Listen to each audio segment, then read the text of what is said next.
On va voir en fait donc un peu une base qui c'est importante et c'est le concept de unicité et similarité. L'unicité vs similarité est un erreur en fait que beaucoup font en tant de unicité parce que c'est plutôt un jeu linguistique après unicité. Euh, et ce serait bien d'indiquer ou de comprendre qu'est-ce que c'est en fait l'association justement linguistique à le monde de unicité et similarité. Je vous donne en fait plutôt une notion simple. Et c'est pas pour aller contre, encore une fois, l'extrémiste de la chose. Je suis pas contre en fait l'idée que dans l'ensemble nous pouvons avoir en fait une unicité. Mais c'est un peu comme avoir en fait une vision plus large de l'unicité et donc de la similarité. C'est que indépendamment d'une empreinte digitale qu'il est unique, penser à l'unicité, c'est s'arrêter en quelque sorte à un détail de notre signature. Et pour vous faire en fait un peu cet exemple-là, je veux vous parler de quelque chose qui peut-être au premier abord on ne vous parle pas de tout de neurosciences, mais c'est pour en fait passer en fait un peu le concept. Euh, Retournons à l'école, à les bancs d'école. Je pense que vous l'avez tous vécu, euh, cette partie dans laquelle on se retrouve à devoir porter à la maîtresse le devoir. Imaginons le classique thème, je sais pas, la preuve écrite de français sur, peu importe les thèmes qui étaient choisis. OK? Donc, qu'est-ce qu'on fait? Nous, on a 1 heure et demie de temps, on s'applique, on fait le thème et on le donne à la maîtresse. On le donne à la maîtresse, qu'est-ce qu'il va faire? En tout cas, je suis presque sûr à 100% que vous avez tous vécu ces styles-là de comportement. En règle générale, on utilise en fait un stylo rouge, ok? Et la maîtresse, justement, avec ce système visuel, met en avant toutes les corrections, ok? Et donc, qu'est-ce qui va se passer? C'est qu'il va vous donner en fait son feedback et va dire, ben, Gennaro, tu vois, il me montre en fait le thème avec toutes les corrections.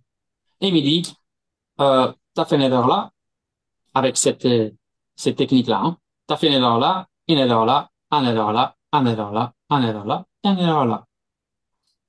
Cool, ça me permet de pouvoir me concentrer davantage sur l'amélioration. On est tous d'accord, vous avez vécu grosso modo un plan similaire d'école comme ça? Oui? OK. Et pourtant, c'est totalement loin de la performance pour se concentrer sur notre évolution. Pourquoi? Parce que c'est un modèle dysfonctionnel.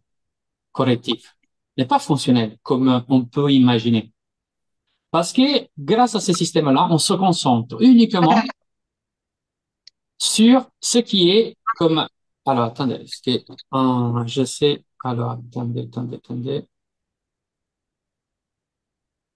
Ah, voilà, c'est ça. On se concentre uniquement sur un aspect technique lié à une erreur sûrement technique. Hein. Si j'écris maison avec deux M, ok, c'est une erreur technique. Ok, que je fais. Et bien entendu aussi de compétences d'acquisition. Mais j'exclus de l'équation les principes à cascade psychologique. Qu'est-ce que j'entends par là? On sort de ce modèle-là, on va avoir un modèle qui sera beaucoup plus fonctionnel pour l'évolution, en utilisant le renforcement psychologique derrière le renforcement technique. Et donc, deux axes d'amélioration, pas un. Même situation. Je fais les thèmes, j'apporte les thèmes, à la maîtresse et la maîtresse utilise deux stylos, un vert et un rouge. Et qu'est-ce qu'il va faire? Il va mettre un vert toutes les parties que j'ai bien fait et un rouge les parties que j'ai fait des erreurs. Si je laisse dans le même modèle d'erreur, donc imaginons que j'avais fait dans les premiers cas, il m'avait mis, on avait compté quatre erreurs, quatre erreurs d'orthographie, de syntaxe, de dessin et compagnie. OK, quatre grandes erreurs. Selon vous, s'il va utiliser un stabilo vert pour mettre en avant toutes les parties correctes et un stabilo rouge pour mettre en fait tout en avant les erreurs.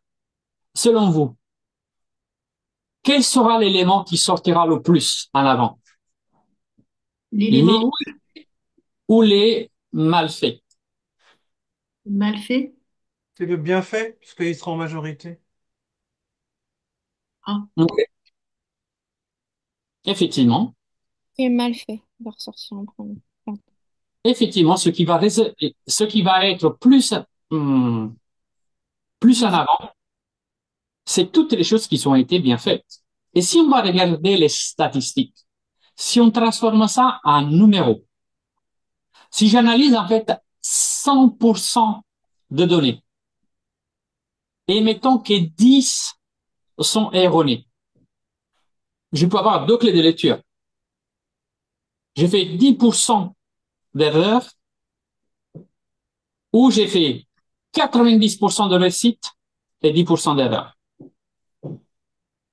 OK? Selon vous, du terme d'extra travail, d'amélioration, qu'est-ce qui vous donnera en fait un extra boost visuel? Savoir que vous avez fait 90% de bonnes choses, dans lesquelles vous pouvez modéliser plein de choses, ou le modèle dans lequel vous avez 10% d'erreurs. Hein, les 90%. OK. Parce qu'effectivement, en termes d'extra motivation, de recherche d'amélioration, vous vous concentrez sur les choses qui sont en majorité bien faites, qui vous permettent de modéliser ces stratégies-là. Et bien entendu aussi, de voir qu'en minorité, il y a des éléments d'amélioration. Vous me suivez juste ici? OK. excuse-moi, Gennaro, tout le monde a ce genre de, tout le monde a ce, pardon, tout le monde a ce genre de lecture? Bah oui.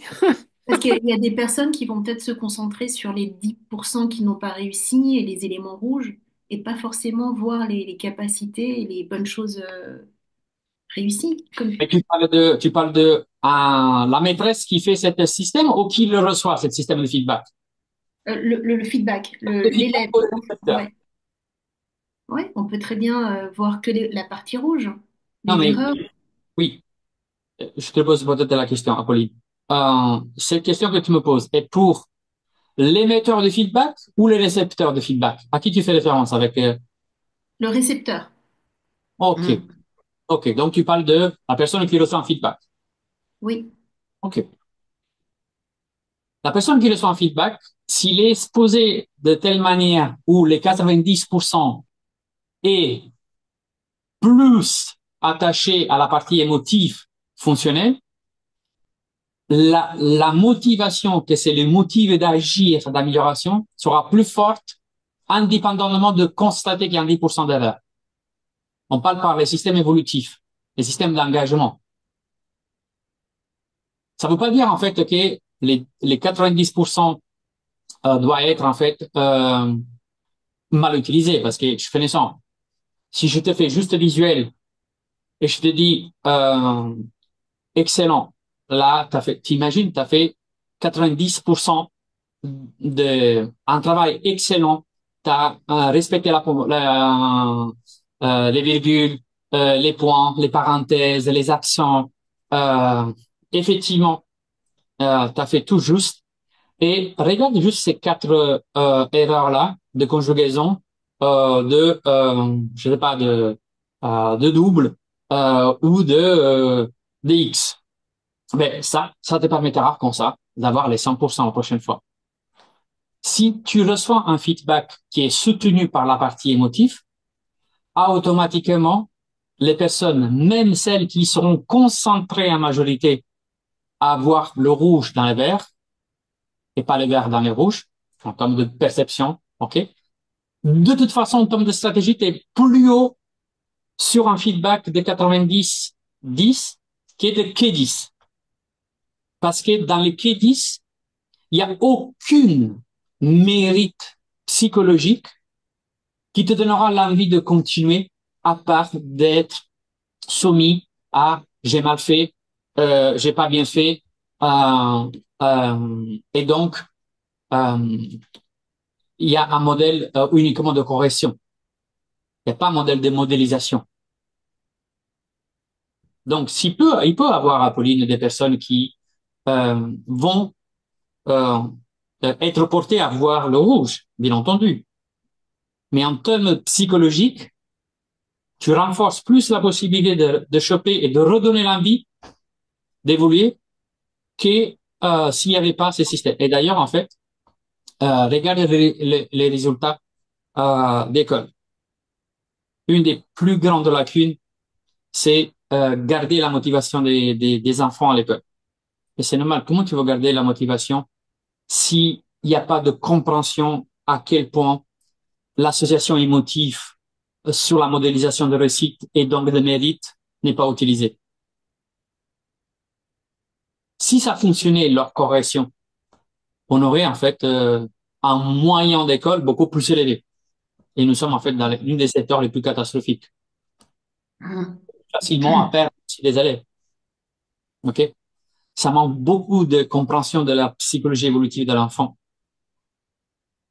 autre que les fonctionnements. Et pour moi, j'ouvre et je ferme cette parenthèse, ce n'est pas une critique au prof ou qui est prof. Au contraire, je trouve que pour moi, n'importe quelle maîtresse d'école, crèche ou prof, avant d'étudier leur matière, doit étudier au moins des structures fondantes de la psychologie évolutive de l'enfant, en termes de transmission, en termes de communication, avant de apprendre à comment j'enseigne le français.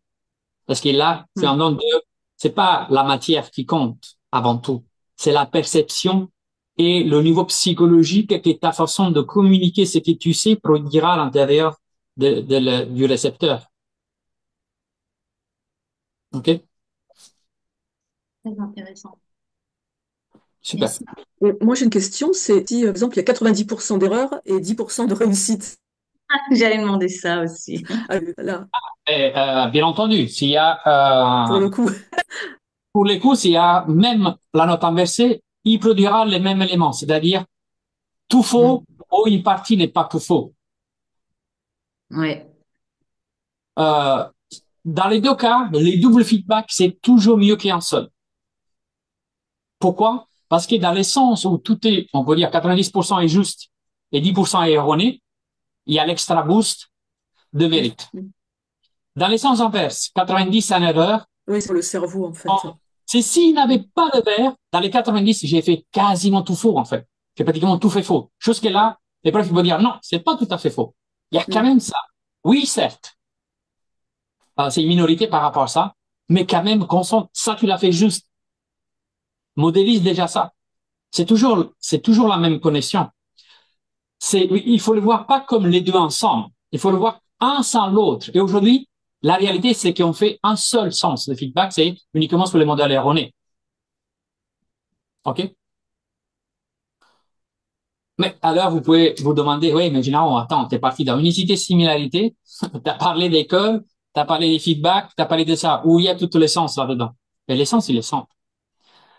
C'est que si nous, on se concentre en majorité sur la partie mineure qui nous met dans la catégorie humain, donc l'empreinte digitale, le petit signe de l'être comme ça, et qu'on exclut tous les mécanismes de similarité qui sont les mécanismes dans lesquels on doit se concentrer pour modéliser, eh bien, on ferait l'erreur de faire, en fait, une seule vision. Et l'unicité, il est erroné tel comme on la voit dans son sens unilatéral, de se concentrer sur les micro-parties de différence au lieu de voir tous les systèmes similaires qu'on a. Parce que si, malheureusement, ça existait réellement pas la similarité, nous, en tant d'être humain, on aurait été considérés comme une ancienne population existante. Si on se serait concentré uniquement sur l'unicité, on n'aurait pas pu trouver, à l'époque, quand on avait trouvé la chimie en gestion à base de la moisissure, qui devenait en fait un antibiotique, et ça a permis de faire sorte que 1 million de personnes avant étaient destinées à mourir, et grâce à cette ingestion, qui était tout simplement pour un état de grippe, a commencé à sauver la vie à 1 million de personnes. Mais pourquoi l'ont sauvé? Pourquoi la pénicilline, en fait, a devenu, en fait, autant important? Parce qu'il a compris un système de similarité. Il a dit, mais si j'injecte ça, vu qu'on a tous un système véhiculatif du système sanguin, qui va faire ça, qui portera ça, et que tout le monde est là, on peut créer une solution pour tout le monde. OK. Imaginons si on avait été, malheureusement, dans les recherches et dans la médecine, on est passé quand même de une moyenne de 20 ans, 30 ans, à une moyenne de 80 ans. Et selon vous, l'effet de allonger la vie de la personne, il s'est basé sur le système d'unicité ou sur le système de similarité? Sur le système de similarité. La masse est basée sur la similarité. Et donc, je dis pas qu'on doit faire la lutte. Ah non, nous sommes uniques.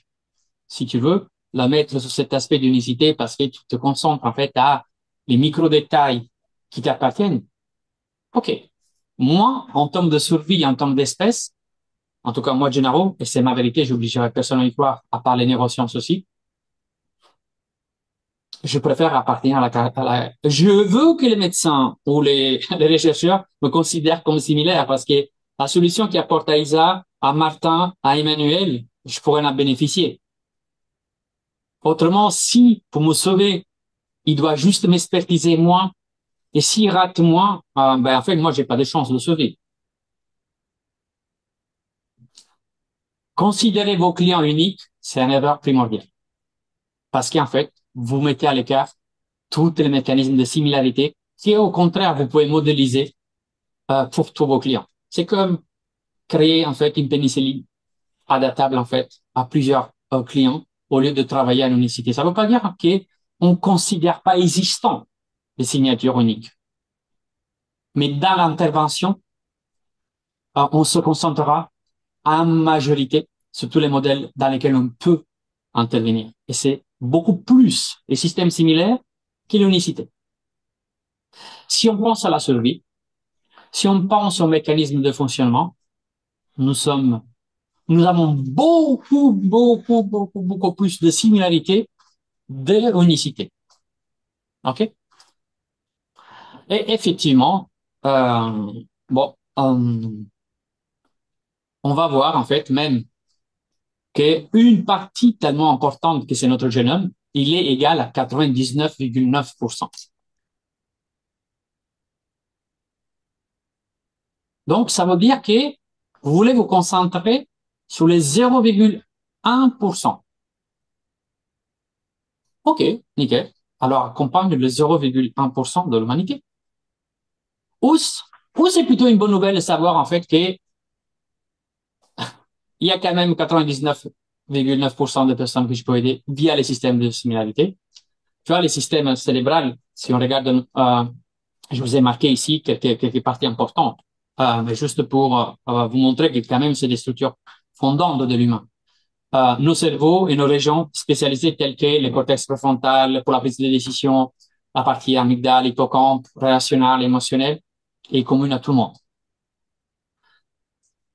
Fonctionnement des neurotransmetteurs, joie, tristesse, anxiété, ils sont régulés par des systèmes de neurotransmetteurs similaires, dopamine et sérotonine. Et tout le monde est là. Tout le monde est là, tout le monde fonctionne la même chose. La seule chose qui nous fait, en fait, avoir un champ de choix d'intervention assez sur les conséquences qui peuvent être multiples. C'est l'expression de cette similarité qui est contexte, environnement, pays, culture, etc., nécessite en fait d'une adaptabilité. Mais les systèmes de fonctionnement, il est plus similaire. Et c'est plutôt une bonne nouvelle, cela.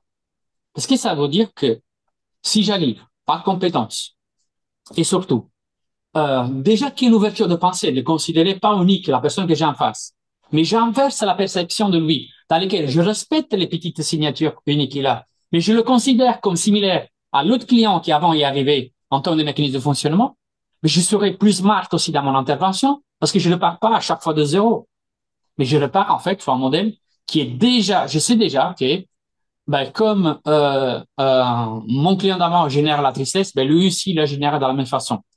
Mais peut-être que le contexte de stimulus est différent. Mais par contre, après, comment ça s'active, ça se maintient et ça reçu, ok, il est égal à celle d'avant. Ok, donc, j'ai une marge d'intervention aussi pour celui-là. Euh, si on considère, passez-moi, quand je disais celui-là, je sais que c'est pas poli de considérer une personne celui-là, mais je parle de client, cette personne. Ok? Maintenant, tout en étant honnête avec vous, qu'est-ce que c'est plus fonctionnel pour votre profession? Considérez vos clients uniques ou plutôt similaires. Bah oui, similaire, beaucoup plus simple et rapide. Et puis,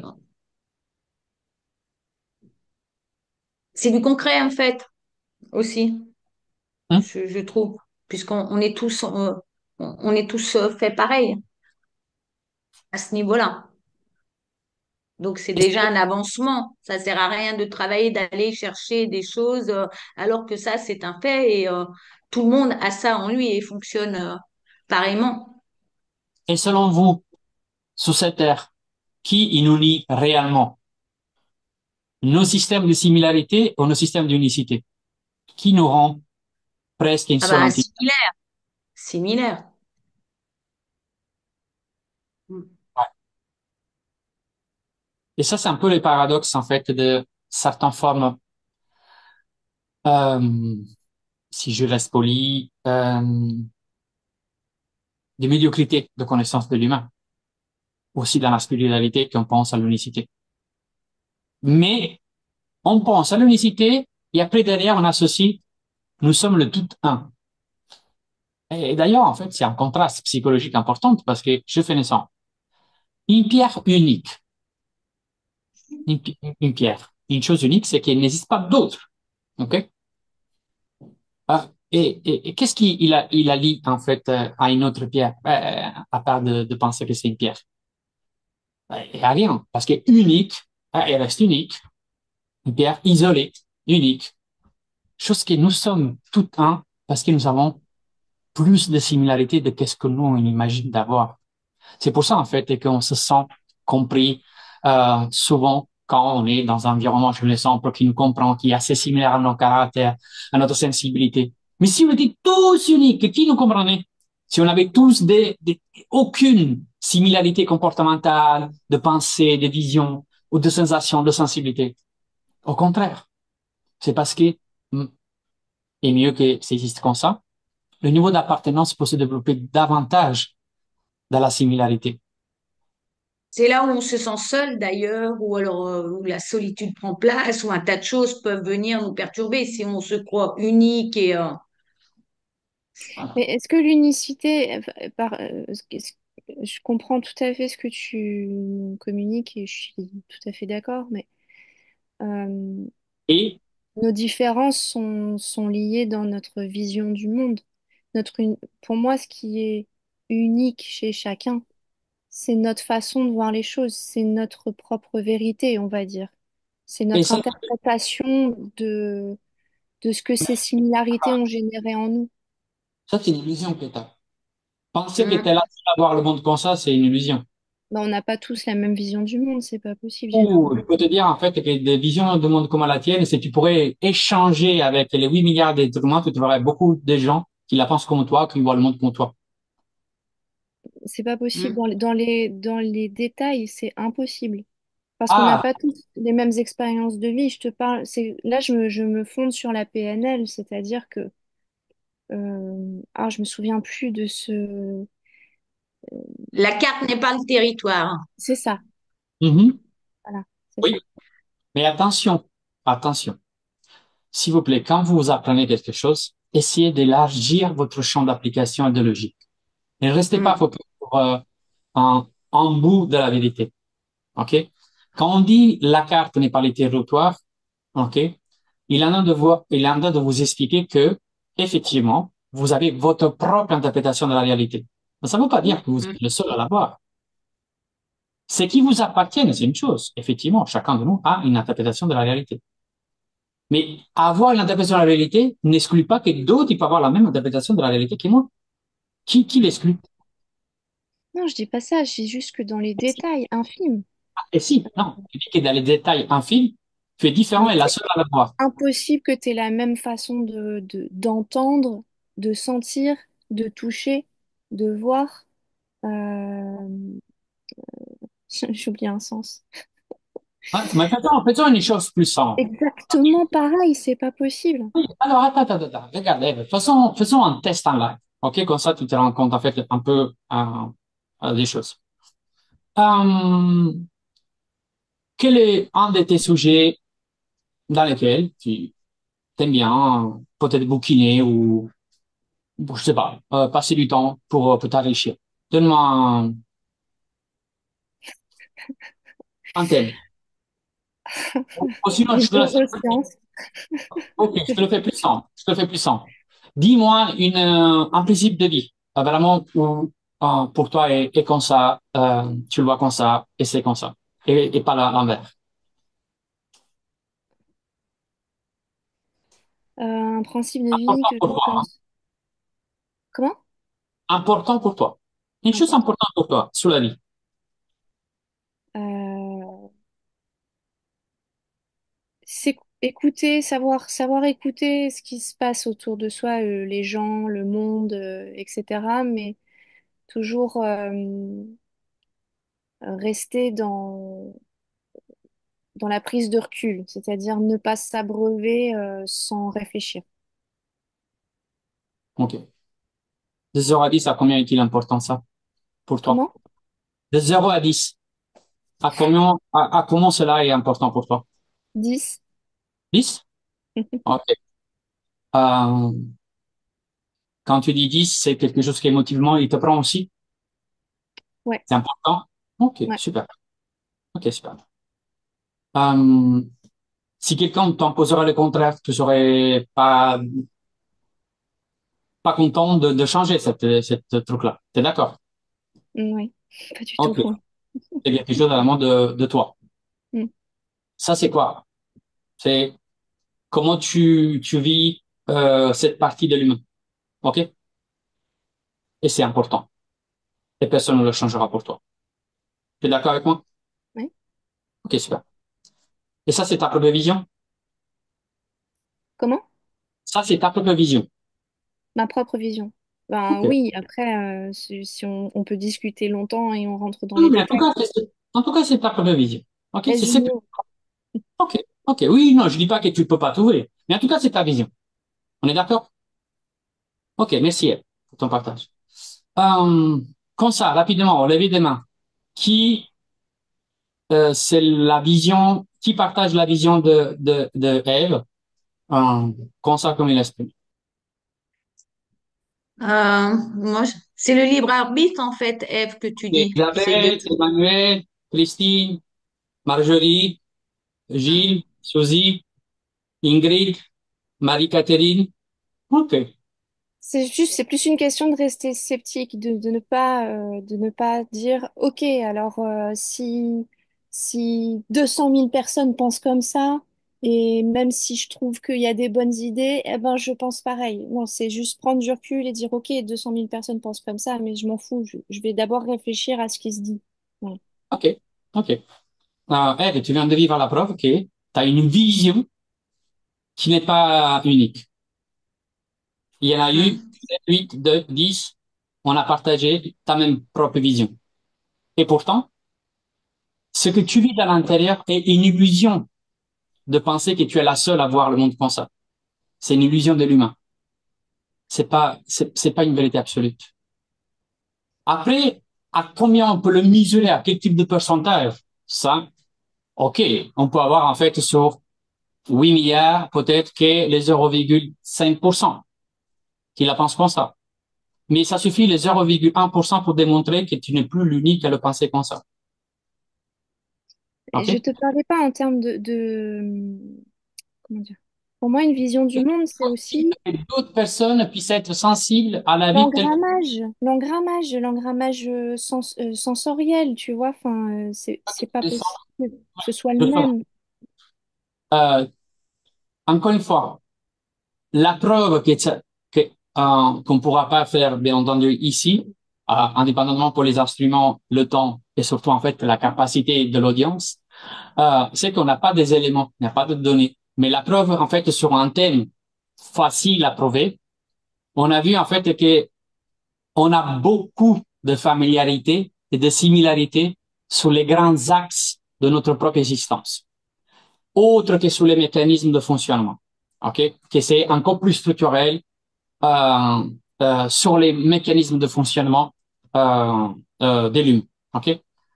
Ça ne veut pas dire, Eve, que si on va dans les grammes, si on pourrait mesurer, ce nombre ne sera pas réduit. Bien entendu, qui se réduit, plus on décale, plus on décale. Mais qu'est-ce qui va faire la grande différence? C'est les petits millième grammes ou la grande similarité. En termes d'action, en termes de sensibilité, je fais un exemple. À ce que tu as dit, on a des degrés de sensibilité qui peuvent être plus loin proches de ta propre sensibilité d'origine. Et je peux te rassurer que si on aurait une énorme masse de données à devoir avoir, euh, vu que nous sommes gouvernés par un grand nombre de systèmes de mécanismes de similitude, tu verras en fait que presque à l'identique ou très infiniment proche de ton identique, le nombre n'est pas aussi petit de qu'est-ce que tu penses et qu'il y a d'autres personnes qui se rapprochent presque en copier-coller de toi. C'est juste qu'on n'a pas la possibilité de le mesurer dans déjà dans un expériment petit comme ça, là on est 30 et une trentaine, et donc c'est réductif. Mais malgré que sur 30 personnes, il y a eu peut-être en 40% qui ont levé la main sur ta propre vision, montre en fait que souvent et ça c'est d'ailleurs en fait c'est une des problématiques de la souffrance humaine. L'unicité a créé beaucoup plus de dégâts que les avantages qu'il produisaient. La similarité sont associés à la similarité. C'est qu'à chaque fois qu'on se pense unique, on associe nos problèmes à l'unicité. On associe notre propre difficulté à l'unicité. Et que donc, si on reste figé dans cette jeu psychologique d'illusion, on créera en fait une souffrance et une baisse d'espoir d'aide qui nous bloquera davantage là-dedans. Pourquoi je ne pourrai jamais être compris ou je ne peux pas avoir une solution personnalisée, etc., etc. Tous des jeux psychologiques, des psychopièges que cette propre illusion crée sur l'unicité sont beaucoup plus lourds et des dégâts en fait qui ont été malheureusement associés à celle-ci que les systèmes de similarité. C'est comme le prof qui se concentre à donner les 10% de rouge à l'élève. A créé beaucoup plus de dégâts cela qu'à d'avoir en fait un double système de feedback dans lequel je dis pas que que je ne veux, alors, je ne veux pas que tu penses de ne pas avoir des signatures uniques. Au contraire, garde bien en tête que tu es unique dans la similarité en majorité. Et tu verras que l'acceptation des deux, au lieu de t'enfermer, t'ouvre une possibilité. C'est ça Et que je voulais dire. Voilà. Tu l'as très c'est bien. bien. Ok, super. Nickel. On a trouvé un compromis. C'est bien. Donc, ça veut dire que, je sais pas, Oui, Suzy. Je Non, sais psychopiège, mais donc ça veut dire que, par exemple, une Christelle, Christelle. à un moment donné, Marjorie, Oula. parce qu'elle trouve pas de solution à son problème, le lapsus. Oui, si Attends, elle Christelle, pardon. Moi, trouve pas, par personnellement, j'ai exemple, eu en une Suisse coupure de son similaire, et j'ai pas entendu. déjà, ah, Ça donc, coupe. Ça coupe. Ah, on n'entend pas Christelle. bah, tant pis. Euh, ouais. Bon, bah tant pis. Vas-y, essaye. Au lieu de dire tant C'est pis, pas la essaye. question alors. Reformule. Donc, ça veut dire que si une personne se sent, elle est seule au monde Non. à penser qu'il y en a d'autres qui vivent le même, ça enlève l'isolement Excusez-moi, ça coupe. et ça permet déjà d'ouvrir les Ça coupe. perspectives. Ah, voilà, Oui, ça ça. coupe. Bon, Alors, Ouais. ça coupe, Christelle. Mais par contre, je pense avoir compris l'essence. Dis-moi si c'est Mm. juste. Alors, je le Est-ce que tu compose de quelques morceaux de puzzle. Dis-moi si c'est juste. Si j'ai bien compris, ce que tu veux dire par là, c'est si la population se concentrerait davantage dans l'acceptation de la similarité, on aurait l'avantage d'être moins dans la solitude parce que on peut être plus dans la masse que si on aurait dans l'unicité et donc dans la solitude. C'est bien cela que tu voulais résumer? Mm. oui, et ça mettrait aussi de penser qu'on peut trouver une solution, qu'on pourrait corriger nos pensées pour dire où on est. Donc, je commence à j'ai mes pensées. Quelque chose ne veut pas qu'on t'entende, hein. Il n'y a pas à faire. Ça coupe sans arrêt. Peut-être qu'il est trop près le son. Laissez-le pas, ne bouge pas les micros. Alors cette partie-là, j'ai pas eu la boule magique, j'ai pas compris le sens. Ça a coupé trop, ça a trop haché en fait les messages. Euh, Est-ce que tu as envie de le répéter sans mettre le micro devant? Peut-être que la proximité du son n'est pas bon. Non, Ah non, là c'est la Mm. connexion. Ouais. Non, ça doit être la non, connexion. non, Ouais, c'est la connexion parce que ça hache en fait. Ah, par contre, attends, j'ai une dernière solution, une dernière plage, parce que j'ai envie qu'on reste pas sur ça. Christelle, coupe la caméra. Coupe la caméra et ouvre ton audio. Ok, la caméra là, ça va occupée. mieux. Attends. Laisse juste stabiliser la bande. Attends, je vais faire une autre. Ok, vas-y, Chris. Là, ça va mieux? Vas-y, Pam. Redonne-nous le Ça va mieux, contexte. là? Ouais, redonne. Pam. Donc, alors, si on prend voilà, si on prend l'exemple, Non, ça va. justement, si elle trouve pas de solution à son problème. Ah, c'est ma bande. Ouais. Ouais, c'est la bande. Ouais. Ouais. Tant, Essayez de te faire économiser dans la tant bande, donc coupe pis. la vidéo, Tant pis. et ça n'a pas fonctionné. Ça n'a pas fonctionné. Bon. À la limite, si tu as envie, là, je pense que la bande, ça doit fonctionner. Écris dans les chats. OK? Écris dans les chats. Dernière, ça fonctionnera à 100%. Écris dans les chats ta pensée. Suzy, j'ai vu que tu as la main soulevée. Je ne sais pas si c'est pour les trucs d'avant ou tu as une question à poser.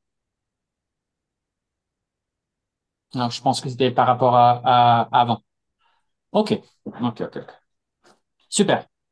Euh, Est-ce que c'est clair pour vous l'essence de sensibilisation au concept dans lequel je voulais vous amener entre l'unicité et la similarité?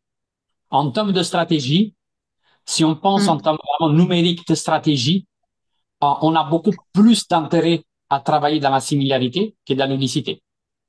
Et donc, maximiser nos performances, aider mieux de clients, mieux se concentrer sur nos efforts similaires, donc de compétences à développer pour travailler sur la similarité que plus sur l'unicité. Actuellement, une serait un marché de micro-niche et l'autre sera un marché de masse. Mais si on parle de soins et d'aide et d'épanouissement, euh, bien que dans la similarité, on pourra prendre en compte l'unicité, euh, tant qu'à faire, se concentrer sur cette toute possibilité de travailler. OK?